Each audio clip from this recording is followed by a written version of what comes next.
బైబిల్లో అగ్ని ఊదే సముద్ర రాక్షసి ఉందా? పాత నిబంధనలోని బుక్ ఆఫ్ జోబ్ 41వ అధ్యాయంలో ఒక భయంకరమైన జీవి గురించి వర్ణించబడింది.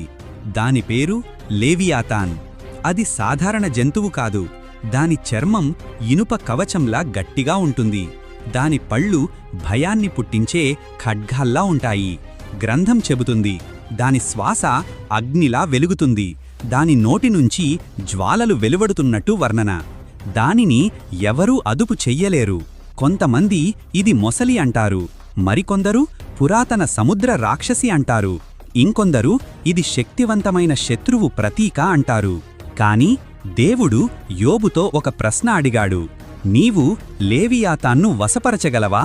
అది కేవలం జంతువు గురించిన ప్రశ్న కాదు, అది మనుష్య గర్వం గురించిన ప్రశ్న. మనిషికి అసాధ్యం, కాని దేవునికి సాధ్యం.